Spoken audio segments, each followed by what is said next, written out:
Veterans are unique individuals. They understand purpose. They understand how to accomplish things. They are task-oriented. They are mission-oriented. And you couldn't ask for greater people to run for office. This is the My Campaign Coach podcast, where we talk about how to win elections. Every week, we let you hear straight from the best consultants, operatives, and candidates in the game, all for one reason: to help you win. For more information about how we can help you win, visit mycampaigncoach.com. Now, here's your host, Raj Schaefer.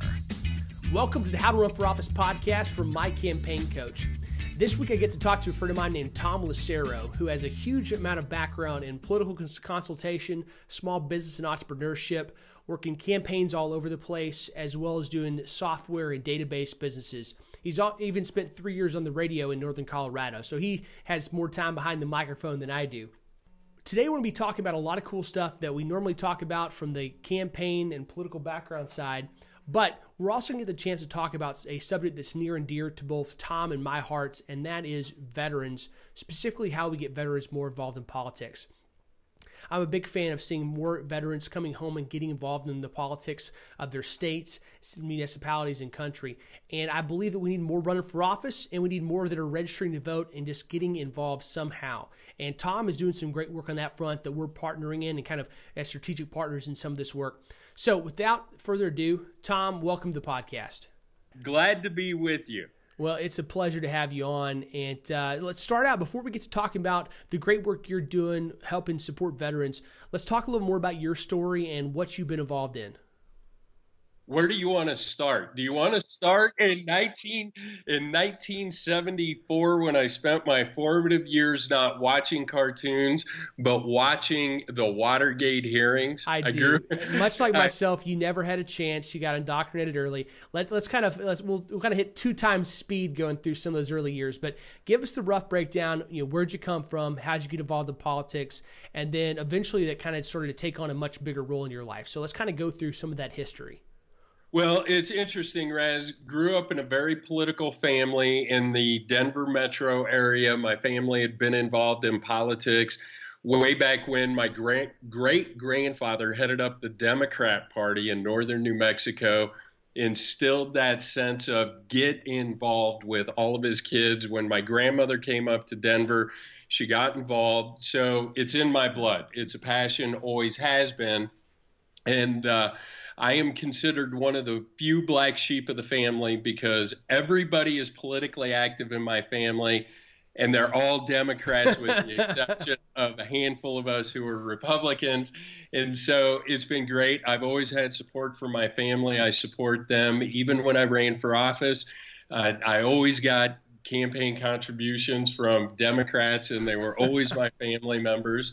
But I really got active in 1992 when a little-known think tank, people know it in Colorado or across the country, the Independence Institute. I interned with college and really got that understanding of free markets that I wasn't getting in my economics classes in college, really understanding how government works, how obtrusive it is in our lives.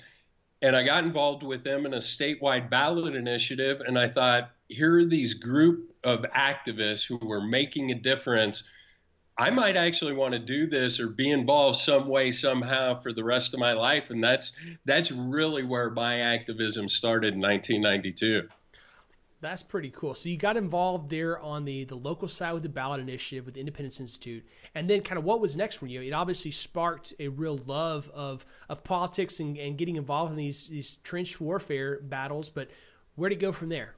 Well, I went to work for a candidate who was running for governor in 1994, unsuccessful. 1996, I ended up working for Bob Schaefer in a 3-way primary, Colorado's 4th Congressional District, won the primary. Bob went on to become the congressman. And at that point in time, it was interesting. Young family starting out, the gyrations of a campaign lifer's life where you're unemployed for potentially 7-8 months out of the year till the next campaign comes around. that's when I jumped into the private sector and really started my life as a businessman, entrepreneur. But 1998 came around and I had an opportunity because one of my big passions my entire life was education and the value that education played in my life. And here in Colorado, we're one of only 4 states in the country that does this. In every other state, the governor appoints the governing boards for the flagship university. So in Texas, for example, where you're from, the governor gets his appointments. Those individuals oversee the University of Texas. Colorado, Nevada, Michigan, and Nebraska actually elect their regents, as they're called in those states. And I thought, this is a wonderful opportunity for me. It's a part-time position. It doesn't pay. It's volunteer. I can focus on my entrepreneurial endeavors. And I spent the next 12 years of my life as a member of the Board of Regents here in Colorado, fighting conservative values, how to change the curriculum, how do you get conservatives on campus. We had some successes. We hired some Republican presidents, former United States Senator Hank Brown, former head of the Republican Party, Bruce Benson, is now the president at the University of Colorado. So we can make a difference in higher education. I proved it. They're proving it, the Republicans here in Colorado. But it allowed me to be an entrepreneur and still remain actively involved and make a difference. I like that. Yeah, I'm kind of unfamiliar with the way some of those other states work that you mentioned, because here in Texas we do have them all appointed. But given some of the problems we've seen on the Texas state, the Texas Regent side, maybe we ought to be moving more in that direction. And it's interesting because just a side note, because one of the things that we're going to talk about here in a little bit, Raz, is about getting politically involved. If you look at who gets appointed to governing boards, when governors have appointments like this, and we're focusing on higher education, who gets appointed? Big money donors, guys who have access and they leverage that money. They make donations, they raise a bunch of money, and then the governor comes back and appoints them. Here in Colorado and Nevada and Michigan, and I missed the other state, Nebraska, individuals can make a difference, and it's not about how much money you have. It's about how much dedication you have and running a campaign. We'll talk a little bit about that as well. There are many ways for people to get involved politically. Unfortunately, a lot of powerful positions in government are filled with people who pay to play. In essence, they leverage their net worth, their money, their friends, their resources, and they're in it for the prestige. And don't get me wrong, I know a lot of these individuals and they believe they're doing the right thing, but the right thing isn't necessarily what you and I would be doing, what they believe the right thing to be. Well, you're just going to get a different type of person, different backgrounds, and different passions when you talk about having a very low barrier to entry and running a campaign for a regent position versus a very high barrier to entry. We were talking about having to donate a whole lot of money to a gubernatorial campaign to be considered there. So I think there's definitely a lot of interesting effects, or results rather, of those differences. So as you got onto the Board of Regents, you were building your entrepreneurial background and doing a lot of great stuff there, making some money, raising your family. And then as time went on, politics started taking on a little bit bigger and bigger role for you, right? Sucked you back in. What is that famous scene from The Godfather? I try and get away and they suck me back in. I'm with you. So seriously, it's always been a passion. 2008. Got a unique opportunity. Had just gotten out of the restaurant business, sold my restaurants to my share in the restaurants to my partners, got involved with a statewide ballot initiative. We took on the unions here in Colorado, and we won. It took 4 weeks after the election to finally count the votes. That's how close the election was.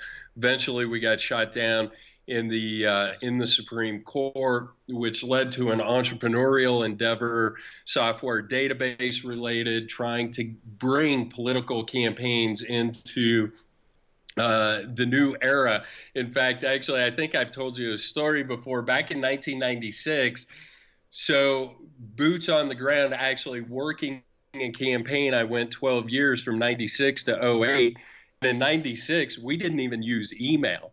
To think of Right. Watching the evolution of political campaigns in my lifetime has been fascinating. So it allowed me to maintain connection with political campaigns, trying to help them from a software database standpoint, which ultimately led to the iteration of where I am right now. Consult a lot of campaigns on software, on database. Got to have the right data. You need to know who you're talking to the right voters. And from a technology standpoint, you have to take advantage of technology in this day and age. But ultimately, as you know, Raz, too many candidates, especially on a close grassroots level, state legislature, while I'm saying data and technology is important, nothing can do away with the old Lincoln saying of know who those voters are and get them to turn out. And that's the hard work, the blocking, the tackling, knowing those voters, talking to them, looking them in the eye, and getting them to cast their vote for you. Unfortunately, to a certain degree, technology has become a crutch for some candidates running for office. They don't want to do the hard work. It's hard work. Yeah, Tom and I are both big fans. If we actually believe that there were silver bullets out there, we would love to find them and then sell them. But the fact is that they aren't. It really does come down to the hard work. And like I said, the blocking and tackling, the going out and knocking on doors when it's too cold, when it's too hot, when you're too tired, having conversation with voters and listening well beyond the point when you feel like it. These are things that you got to do. And campaigns are not often terribly sophisticated. It just takes a little bit of hard work. And especially when you're talking about some small races here and there, you have the ability to go, if you believe in what you're selling, to go and win these elections by doing a couple things really well and just working hard. And if more campaigns do it, we'd see a whole lot more conservatives getting elected. Absolutely. And the other miserable work of a campaign, picking up the phone, calling your friends and family and asking them for money, and other people and strangers. It's hard work, but it is very rewarding. It's winner take all. And it trust me, I've lost twice in 2 elections, won twice. Winning's a whole lot better. Man, I tell you what, I heard one of what's now my favorite example of why folks got to be ready to dial for dollars. Former Congressman Jim Ryan, our mutual friend Drew's dad, we had him on. It'll be once this published, it'll be last week on as far as the podcast, but I did actually record it today on the same day as we're recording here with you. And he said, look, it's if you're a candidate that doesn't want to make calls for money, it's like wanting to be a basketball coach that doesn't recruit new players. It's like it's part of the job. If you actually want the job of being a basketball coach, you got to be willing to go recruit new talent. Otherwise, you're going to be an awful basketball coach because your team's going to suck. If you're a candidate that doesn't want to go dial for dollars, then you're not really wanting to be a candidate. It's part of the thing. If you believe in the principles that you keep talking about, you got to be willing to go do the hard work side. And that's all that dialing for dollars is. But if you're not willing to go do that, you're going to be a poor candidate.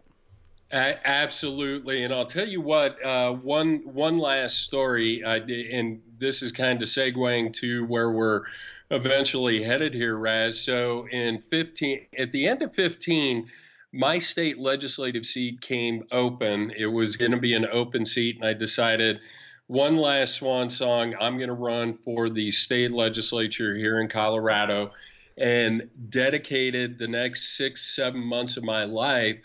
And the first 2 months, I did nothing but fundraise and raise in Colorado. So it's all relative. $400 max contribution you can take from any one individual. So very low threshold, but raised just over $30,000 in a few short months, which catapulted me to the top of Republican fundraising for the state legislature in the state of Colorado. But it was 3 hours in the morning every single day, and then going out and talking to voters at that point in time. And I lost the primary by 300 votes, and we've done the post-mortem on the race, and fundraising wasn't one of the issues. There were some other interesting dynamics at play, but if you're going to be a candidate for office, it literally becomes a full-time job. And after losing the primary, I got a call from the Trump campaign, and they wanted me to head up outreach and veterans outreach in the state of Colorado. And that was a tremendous amount of fun. And so that's how I spent the year 2016. So coming off of 2016, you obviously had one loss that really sucked and one big win with the presidential campaign. And you got to meet somebody named Oz Geist. His first name's Mark Oz Geist. And that name's going to be familiar to a lot of listeners. It was to me because he was one of the survivors of the 2012 attack in Benghazi, where we lost Ambassador Stevens and 3 other Americans there. He helped write the book 13 Hours. You may have seen the movie. It's an incredible portrayal of what happened there. But he and his fellows have survived, and they were heavily involved in some of the veterans outreach. So you got to know Oz through work with him, alongside him during 2016 on the Trump campaign, right? Yeah, absolutely. So Oz is based here in Colorado, in Colorado Springs. In fact, interestingly enough, he grew up in southeastern Colorado in the Rocky Ford area, and has made his home in Colorado his entire life, except for his time in the service when he was a United States Marine. As you know, the saying, once a Marine, always a Marine. So he's still a Marine. But Oz was helping us with veterans outreach here in Colorado, in addition to serving as a national surrogate speaker for the Trump campaign. And it was interesting because the Trump campaign had a list, and a charge for veterans outreach was, we've got tens of thousands of veterans all across this country, hundreds of thousands of veterans who aren't registered to vote. We want you guys to focus your time, effort, and energy on helping to get those veterans registered to vote. And as you know, Raz, with a campaign, you only have so much bandwidth. And when you're in the late summer months, July and August, and voter IDing, and then pivoting to turn out the vote and get out the vote related activities in September and October, we didn't have the bandwidth to focus on the veteran voter registration that we wanted to during the campaign. So Oz and I got together in December last year, and then again early in 2017. We said, you know what? This should not just be an election year activity when we have a presidential election every 4 years. We really ought to take out the veterans side of things from the political sphere of, Republican and Democrat. Let's focus on getting all veterans registered to vote. And again, when we do voter registration, we're not throwing away Democrat voter registration cards or just registering Republicans. We're registering all people to vote. But on the veteran side, we need all of these guys to register to vote, and we don't care. Republican, Democrat, Green Party, Libertarian, what you register as. But step one in making a difference politically is casting a vote every single year, off election years, school boards, city councils, on election years, state legislature, the state legislature, county commissioners, sheriffs, and then every 4th year for president. And these guys need to get active. They need to get involved. We see the stories day after day, veterans not getting access to the health care that they deserve, veterans having to fight for the benefits that they have earned. And it's fascinating when we watch what's playing out in this country with a lot of the identity politics and people saying, well, they're not paying attention to our issue. They're not paying attention to our issue. It's fascinating because of all of those groups saying we need to be heard. There's only one group that has been willing to sign that blank check to say, I am willing to fight for every American's freedom, to protect those freedoms, and ultimately, if need be, to give my life for those freedoms. And their issues aren't being heard. There are 20 million veterans in this country. That is a powerful voice that has not been tapped into, that needs to be tapped into. And Congress and politicians all across this country need to hear from those individuals. And Mark and I said, nobody is out there doing this. We need to do it. Let's take on this challenge. Let's get veterans registered to vote. Let's also help strategically partner with individuals such as yourself, Raz, who are doing the grassroots work very well, who have services to be able to offer, to consult with folks who decide they want to run for office, to help them run for office. And let's get these guys on the playing field. And it's a shame to say that these individuals who have been willing to give of their time, effort, and energy and risk it all for their country, we are now having to call on them to get politically engaged, to get what is frankly owed to them and what they deserve. Well, it's a battle all across America to get more and more people involved, as so many people are being jaded by politics. And a lot of our men and women in military service, or veterans, have more reason than most to be jaded by a lot of the political outcomes. And so I love what you guys are doing, trying to get more and more veterans involved in voting first and growing their political impact, and then running for office. And that's really where all the My Campaign Coach strategic partnership comes into place, because with our courses and with the work that we're doing to help educate people, it's been a particular passion of mine for a long time to reach out to veterans. It's a community where the intangibles that I want to see in elected representatives, from school board and dog catcher to the White House, that's a community where those things are found in spades. And so when I get to start talking to you and Oz and others about how we get veterans involved and be able to say, look, we'll donate our work that we're doing here at My Campaign Coach, our courses, to you guys to be able to hand out to veterans who need it to be able to run and win office, that really excites me. And so I'm stoked to get to work with you guys. And we're going to be donating a bunch of subscriptions, but folks got to apply to you guys to get the advantage, take advantage of them. But we're going to be donating a bunch of courses to you guys to be able to get in the hands of veterans, so we can get some more rock stars running for public office and winning and getting in there as veterans to represent us. That is awesome, Raz. In fact, actually, I'm not going to jinx it, but there is a great veteran running for office in Colorado who's already reached out to us and just wanted to talk about what Our Values is doing. And he is a candidate, and I am going to circle back and talk with him. And that's funny. I'm glad you got that out there, that you guys were going to donate, because I was going to call you out, Raz, and say how many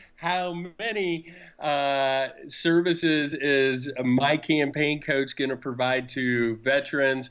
And I know of at least one potentially. And so we're excited about that, because we're back to what we were talking about just a little while ago. And that was this idea and that getting involved in the political process. When we were talking about this idea of candidates running for office, it's hard work, the blocking and tackling. But actually, here's where politics is easy, and I think you would agree with me on this one, Raz, on the volunteer side, on making a difference, because getting to know your local, state elected officials, and when we're talking United States senators and governors, it's a little bit different, but not really a lot different. So your city council members, your school board members, your state representative, these folks are easily accessible. You can pick up the phone and literally give them a call. You can interview them, especially when there's primaries or contested general election. To your listeners, pick up the phone. Give both of them a call, or all of the candidates who are running for office. Talk to them. They will talk to you. Yes. Figure out who you want to support and give them an hour a week of your time going door to door, making some phone calls. Once they get into office, I know we were talking earlier about governors making high-profile political appointments to big donors.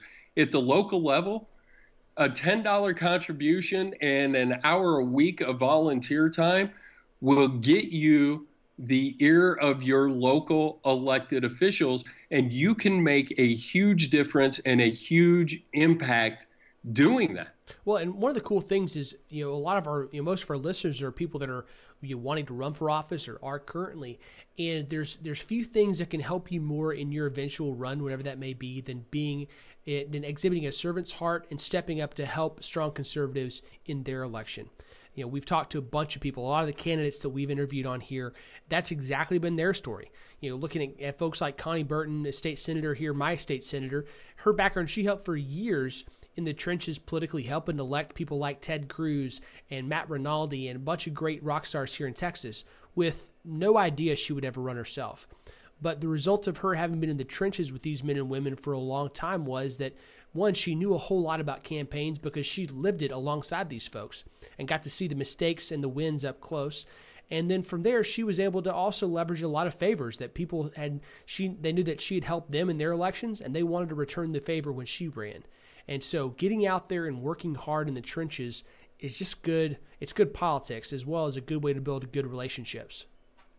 Well, and thank you for closing the loop on that conversation, Raz, because a lot of times I start talking after years on the radio, I start talking and forget my eventual point. Likewise, my friend. And that is, yes, for very little skin in the game, you can learn a lot about campaigns. So eventually, and to your point, Raz, you do the volunteer a little bit here, a little bit there. You start to understand that running for office is something that is very doable. But when you go from the volunteer side of things to the actual candidate side of things, you have to step up your game a tremendous amount. There is so much more that is required from the work side of things. But just that getting involved, it takes very little time, effort, and energy to get involved, to pay attention to the issues, and to get to know those individuals who are making decisions about your life, whether you know it or not. Politics has an interest in your life. So that's always my argument to people. They say, well, I don't want to get involved. I don't have an interest in politics. Well, guess what? Politics has an interest in you, whether it's what you pay to park when you go downtown, what you pay at the grocery store as far as taxes go, what you pay as far as taxes go at the pump, all the way up to big decisions in your life like healthcare. Yep. Sadly, there's far too many areas of our lives where politics is deeply ingrained. And I know in some parts of the country, it comes down to what type of bag you got to pay for to put your groceries in. And so we're talking about government being way, way too big. And if we want to help shrink that, which I know is one of our shared passions, is shrinking the role of government in our lives day to day, then we need people who are willing to stand up and run.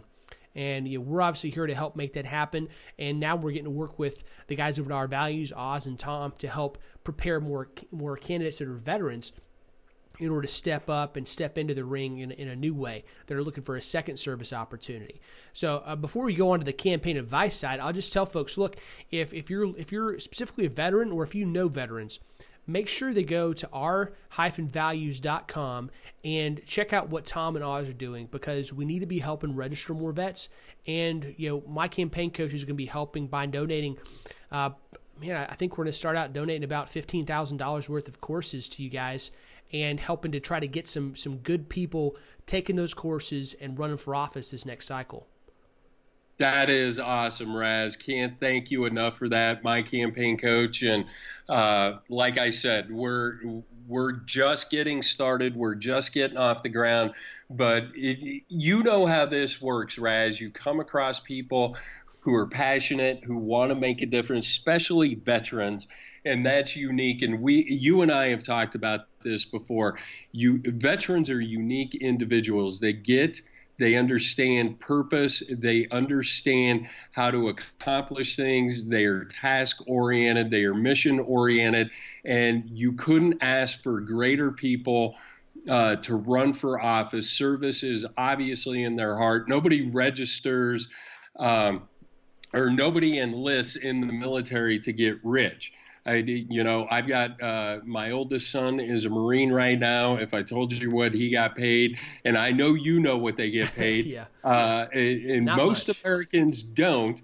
And the fact that he is off having to buy some of his own equipment based on his specialty and where he is, spends money out of his own pocket to make sure he's completely and totally outfitted. These are men and women who do it because they believe in something bigger than themselves, greater than themselves. And for you guys at My Campaign Coach to offer services to help those individuals out who want to run for office is totally awesome. Thank you. Well, it's our pleasure. I mean, I love getting this stuff in the hands of good people that are able to go do something with it. And, when I think about combat veterans and military veterans who are rock stars, two immediately come to mind, and I'm going to have both of them on the podcast here pretty soon. One's a guy named Representative Tony Tinderholt here in Texas. The other is Senator Brian Birdwell, and their stories are phenomenal. Both are guys that were in the military for quite a while, both Army, and Brian Birdwell, he was actually the closest survivor at the Pentagon to the point of impact on 9/11. Burned badly, had an incredible story as far as his road to recovery, and ended up was one of the first guys that I ever met when I was doing political training, and is now a state senator here for a couple terms here in Texas. And Tony Tinderholt, the other side, he was an Iraq combat veteran, and they're both down there in Austin doing rock star work, and are both real credits to the veteran community and the conservative community. And I want to see more and more people stepping up that are willing to do that. And we're dedicated to providing the education that we can. And I appreciate you guys helping to highlight their value that they bring to the table. Let's kind of move on from that and talk a little bit about the lessons you've learned on the campaign side. What are some of those big lessons, from your time as a regent to running to being a consultant yourself? What are some of those things that these candidates need to be taken into account as they're getting ready to launch a campaign? Don't lose. That's it, boys. That's a wrap. Yeah, it's all about winning, Raz. I used that phrase earlier, and it's interesting because people who have run for office, winners and losers, both know exactly what I am talking about when I say it's winner take all. And if you haven't had your name on the ballot, you're like, yeah, obviously it's winner take all. But the high you feel from a victory to the gut-wrenching loss you feel, it's like a kick in the stomach on election night if you don't win. And it really is. And I've had two.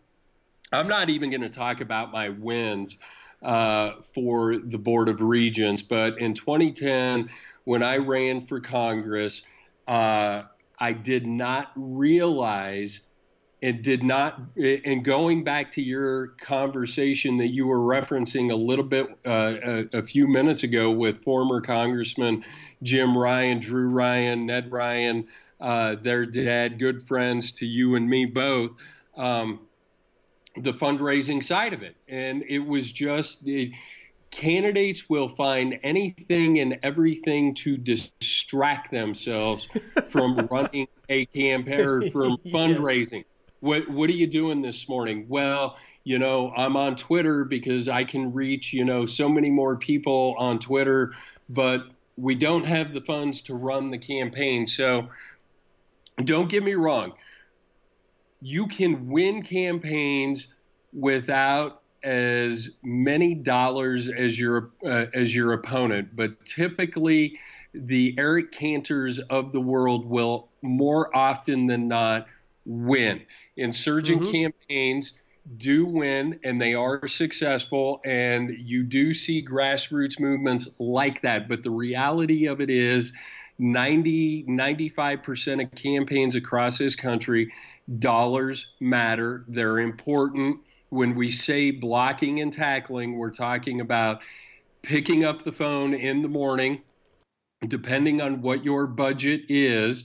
And so we work back, as I'm sure you've talked with people, Raz, we work back from election day. How many votes do you need in order to win? You definitely need to have your analysis right.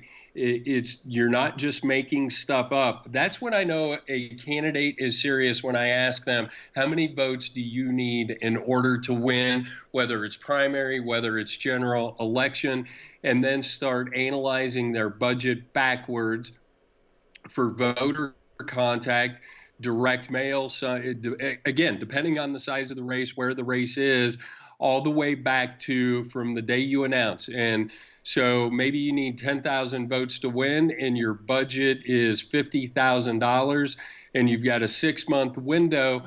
I need to know what your fundraising limits are. How many days a week or how many hours a day, every day a week are you dedicating to fundraising?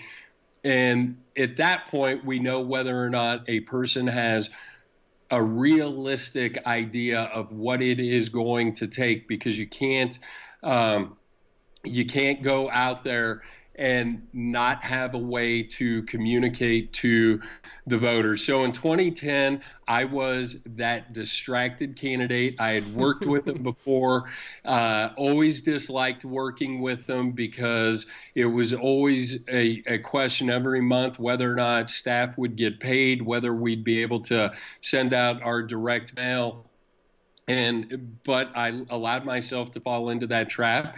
And I got beat, and I got beat badly, and it is what it is. And in 2016, when I ran, we checked all of the boxes, and we raised the money. Like I said, I raised the money. I dedicated myself every day, 3 hours a day. I'd start at 7 o'clock in the morning, calling my friends on the East Coast. By the time I got to 8 o'clock in the morning, my time in Colorado, I was calling my friends in the Midwest. And by the time 9 o'clock rolled around, I was calling my friends here in Mountain Standard Time Zone. And then later in the afternoon, I'd call my friends on the Pacific Coast. And so it was the getting down to it and doing everything that needed to be done. I lost a Republican primary in 2016 by 300 votes. And I appreciated what you said earlier, Raz, about knock on one more door. And unfortunately, my lesson in 2016 was we had the window set up. I made my phone calls every single day. I hit my numbers every single day on doors knocked. But guess what? Sometimes those numbers aren't right. And you know what? We would hit the numbers at 45 minutes before the sun set, and we would wrap and call it a day. And guess what? Over the course of 3 months of going door to door, if you want to take those 5 days a week during the week, those 45 minutes when we would hit the numbers early and multiply that over how many more doors we could have knocked, how many more voter contacts we could have had, we would have won. I would have won that race. But we got so caught up, and I did. You get so caught up in the formulas, and the formulas should work, and they do work most of the time.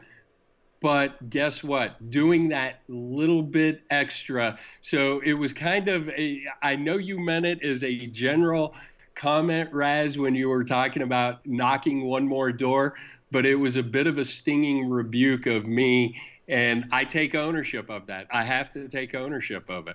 Well, I mean, I'll tell you, the whole reason why that sticks out in my mind is because I had the same type of loss. The first election I got involved in, we lost by 12 votes. And it was on a recount. It was like 70 votes election night, came down to 12 votes. And I knew as a 10-year-old kid that was out knocking doors for this lady, that if you'd have told me on the day of election that 13 more votes sends this lady to Austin, I mean, any of us on the campaign could have made that happen. And so it's even easier for me because I just think about that loss. I'm like, man, I didn't even have to think about adding up days over months and the bargains that made. I was like, I could have just found it if they'd have told me that on election day.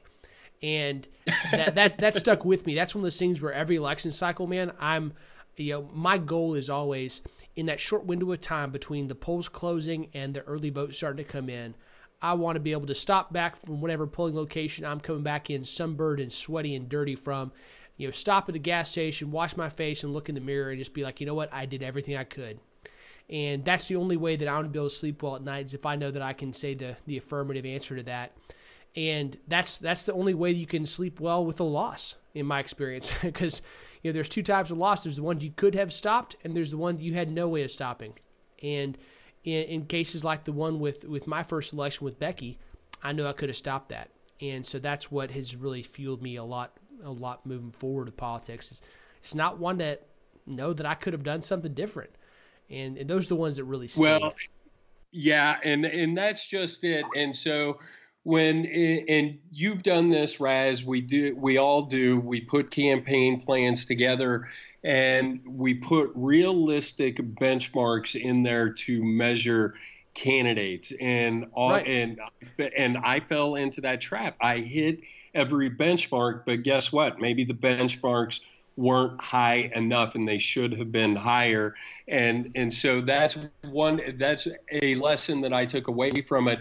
And again, the thing, and we've all heard the saying, doctors make the worst patients, lawyers should not be advising themselves. Political consultants who eventually decide to run for office should have additional eyes on their plans. Yes, sir. And I had great people around me that I've worked with, volunteers that I have worked with over the years, and we've been in a lot of battles and campaigns together. I drafted the plan. Everybody looked at it. And if I sent you the plan, you would look at it and say, yeah, it's realistic, Tom, but and it was that mistake of not sending the plan to you, sending it to Drew Ryan, sending it to some of my other friends that I trust for honest feedback and assessment, because looking back at the end of the day, yeah, we hit all our benchmarks, but we still lost. So back to that, did you leave it all out on the playing field? What more could you have done? And you definitely don't want to look back on election night, whether it's 12 votes or 300 votes, because at that point in time, it's winner take all. It doesn't matter if it's 12 votes or 300 votes. You still lost. And when an election is that close, you definitely could have done more. No doubt about that. It stings. There's nothing you can do about it once the ballot boxes close. So, talk to me a little bit more about when you're starting a campaign, and you can either put on your candidate or your consultant hat, whichever you prefer at the moment. What are some of the first things you would recommend folks put together, whether it's systems or process? What are some of the first things you tell a candidate they need to be doing? Well, we're back to always start backwards to from election day to the day you are going to announce. It's that idea of, do you even understand what is involved? And that first understanding comes from who votes, how many votes is it going to take to win, and how do we get to that benchmark? So it's 10,000 votes in order to win. That means we've got to talk to 10,000 voters plus some, because not everybody is going to vote for us. So it's that analysis of, do you have a base in which to launch from, especially on the conservative Republican side? Do you have realistic expectations in place, meaning of yourself? Do you understand what it's going to take in order to raise the money that's needed? Are you willing to do the hard work, the door-to-door, some of those other things? Because my first conversation with any candidate, Raz, is to intimidate them, because I don't believe most candidates have realistic expectations. I do my best. I do the same thing. Try to scare them and intimidate them from running for office. If after the first time we meet, you come back to me and say yes, then you've cleared that first hurdle and that first threshold. But I also think candidates need to have realistic expectations. And I try and get them to put everything in writing and what those benchmarks are. So if that first fundraising quarter's goal is 50,000 and you raised 44,000, that's pretty close. We can explain that away, but if that first quarter's fundraising goal was 50,000 and you raised $5,000, you have wildly unrealistic expectations, and that's when the excuses start, and that's when the paper comes out that says you were committed to doing X, Y, and Z. You obviously did not do X, Y, and Z. You are on a pathway to not only embarrass yourself, but the people, your friends, your family, and the volunteers who are out there. And that's another favorite line I like to use with candidates. Volunteers are willing to sacrifice their time. They're volunteers. They're not getting paid on your behalf, but you're not willing to repay them by doing what you need to do. Right. Making the fundraising calls, going door to door. You have unrealistic expectations of other people. It's that parent who says, do as I say, not as I do. And if you're not willing to repay volunteers by putting in the hours, then you need to back away from the race. So, well, and one of my favorite things to do when it comes to helping make sure they stay on track with that is setting very specific short-term goals. Because, if you set a quarterly goal and say, okay, we're getting at 50 grand, and you don't find out how badly they're underperforming until the end of that quarter, you can't do anything about it. And typically, you're by that point, the campaign's already done for. But if you set accurate weekly goals that people are agreeing to and holding each other accountable on a weekly basis, man, that means that after a week, if you've been slacking, I can tell you, okay, Tom, I told you last week you had to do 3 hours of phone calls, and you only logged 30 minutes. And that's not going to get the job done. So get with it this next week. And it helps to be able to help push them on and make sure they're sticking on the right path on a daily and weekly basis to make sure that those habits are ingrained early and well. Yeah, absolutely. And so we're kind of back to the mistake that I made in 16, and you're 100% right, Raz, in that they have to be daily goals. And having been in the restaurant business, we inventory food every single day, and there's a reason why you're inventorying every single day and tracking everything, because you want to be on top of it from a sales standpoint, from are we wasting food and keeping the efficiencies in it. And the idea, back to my big mistake in 2016, we had daily goals and we hit those.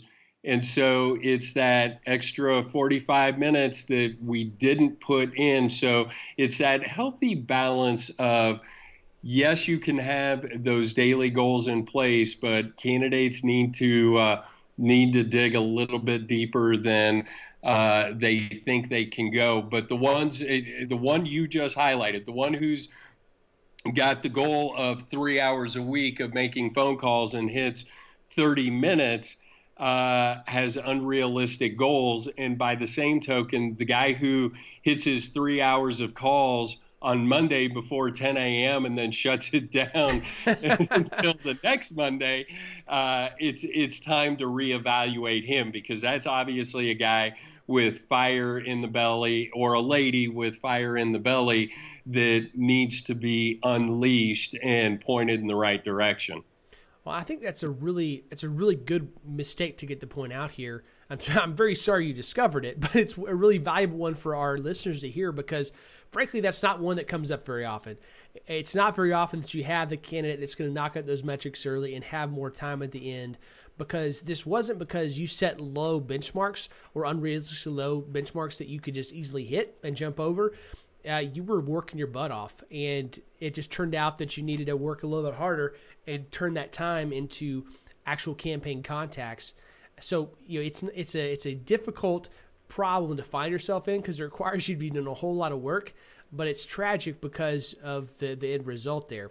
So if you're setting those metrics for yourself, make sure you're reaching high, and if you're regularly beating them, then maybe set some higher ones for yourself. It's like somebody that's training for a race, and whatever their benchmark is, they keep beating it every time they go out. Well, that's probably a sign that you need to have some tougher benchmarks set for yourself along the way. There's something about those that you're overperforming, so move the mark for yourself a little bit. And one other thing that you said about that, and it's interesting because the benchmark we missed was on the door-to-door. Obviously, when you're talking about 300 votes in a local state legislative race, and to just draw an image for you, it is a very densely populated area. So it's not a rural area where it made door-to-door and face-to-face contact difficult and challenging. So it was doable. And the interesting thing, and we're back to kind of some of those blocking and tackling ideas. And here's the ultimate one, especially in local races. Obviously, this is much different when you're talking statewide in Colorado or Texas for governor or for a Senate candidate, but at the local level for city council, for the state legislature. If somebody knocks on the door, more often than not, if it's a volunteer, the person at the door is going to listen. They'll be very nice. Mm-hmm. But if it is the candidate themselves, they are much more engaged. And people tend to vote for people, one, that will listen to them, and then secondly, people that they like and that they feel like will do a good job of representing them. And that's a frustrating thing for me, especially on smaller local races, Raz, is individuals who won't do the door-to-door work. Mm-hmm. Because volunteers can go out there again, but it's not the same impact. And a candidate who will just sit there and listen to individuals, answer their questions, be polite, respectful. They'll listen to what your campaign speech is while you're running for office. More often than not, candidates who will spend the time going door to door, who know what doors to knock on. That's important. You need to knock on people's vote and likely to vote for you. But more often than not, you'll walk away with that vote. Now, you could not be more right. And that's one of those things that I'd really try to hammer home to folks is like, look, when you're talking about going out and knocking door to door, you know it's powerful. That just stands out for itself. But the closer the relationship with the candidate, the more powerful that's going to be as an ambassador, right? And that means that ultimately the candidate themselves is their best ambassador, or I sure as heck hope they are, because if they're not, we got a problem. But beyond that is the closer family, the spouse, the kids, the brothers, the cousins, the best friend from college. The longer and the more intimate the relationship with you, the better an ambassador they're going to be. It just kind of moves out concentrically. And so volunteers are great, and paid walkers can even be very good, depending on how conversant they are and how good that can communicate. But at the end of the day, nothing gets the job done better than having a candidate show up at my door and shake my hand and say thank you for this time and listen to me as I'm talking about my frustration. I mean, those are all things you can't replicate with anybody else. And it's a huge benefit. I've talked multiple times about, Brian Bird, who's a new city councilman here in Fort Worth, was one of our previous guests. He went through and he knocked every municipal household in his district, every municipal voting household. And I was personally helping with a lot of the get out the vote during that race. And the thing I heard every single time when I talked to one of those supporters was they told me, oh yeah, I know Brian. It wasn't, oh, I met him, oh, he knocked on my door, oh, got to ask him a question one time. He's like, I know him. And those brief minutes or moments that they got to talk with Brian on their doorstep in their front yard, he listened to them, he asked them a couple questions, and he shared their concerns. And the result of that was they felt they knew his character, and there was no question from that point on who they were voting for. And so if you're a candidate and you can't find time to go do the door knocking and do the fundraising, do the dollar for dollars, you're just not going to get the job done. And you really should plan more time for that. Find some people that'll hold you accountable and just get it done. Now, Tom, as we're kind of moving towards wrapping up here, what are some final bits of advice? We've really hammered home the need to knock doors and make phone calls. What are some other closing words of wisdom you might have for candidates? Stay on message. Absolutely.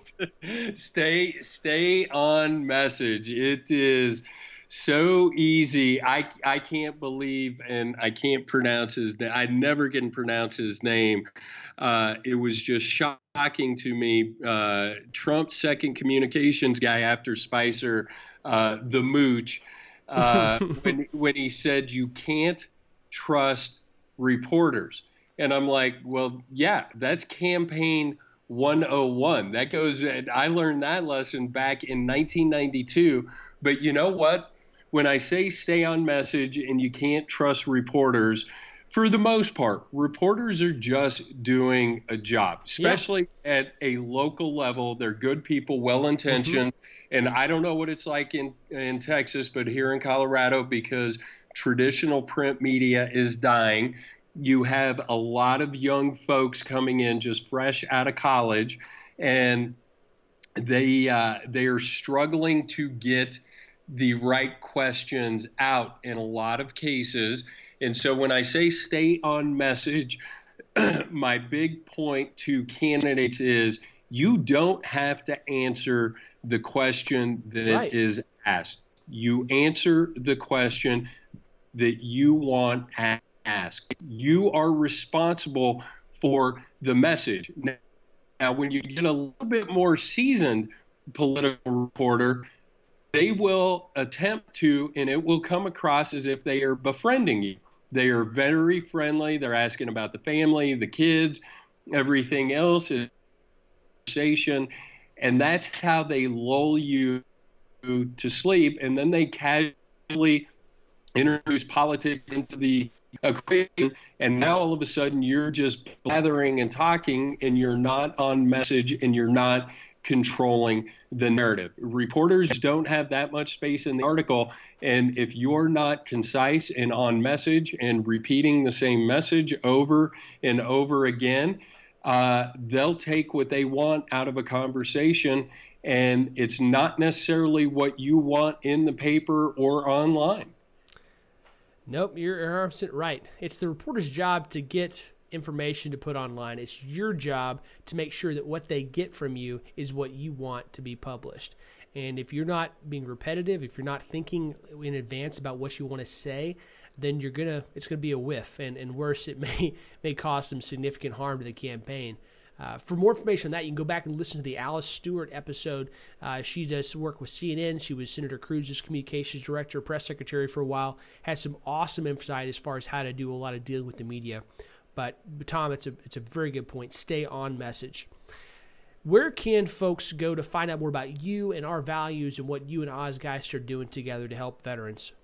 Well, it's interesting because by the time the podcast plays, Raz, people should be able to just go to ourvalues.com and it'll take them right to the website. You know, it's funny because I do not only consulting for political campaigns, but for businesses. And it seems like the number one rule to starting a company anymore is finding the right name for your company. And that means you go to the internet before you start anywhere, because if the domain name isn't available, you need to change the name of the company. Right. So the first website for Our Values is ROUR-values,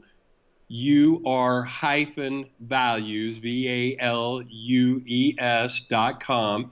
We were able to secure the Our Values domain without the hyphen in the middle, and our tech guys should have that populating and pointing to the Our Values website here in the next 48 hours. So ourvalues.com or r-values.com, depending on when the podcast plays. Fantastic. Well, Tom, I really appreciate your time. It's great to be able to hear from all the different parts of your background. You get to get the perspective of a candidate, of a consultant, of somebody that's won and lost campaigns. It's really a wealth of knowledge, and I appreciate your sharing with us today. And I'm stoked to get to work closely with you and Oz as we're helping try to get more veterans involved in voting, in politics, and in running for office. So thank you for the opportunity to do that. Everybody that's listening and downloading the podcast, I really appreciate you guys sticking with us every week. It's a blast from my perspective, and I love getting to provide these interviews for everybody to listen to. So keep giving me feedback. If you get a chance to give us a review, that'd be great. And we'll talk to you guys again next week. Please subscribe and rate us on iTunes to help spread the word. We'll be back with you next week with more campaign insights from My Campaign Coach.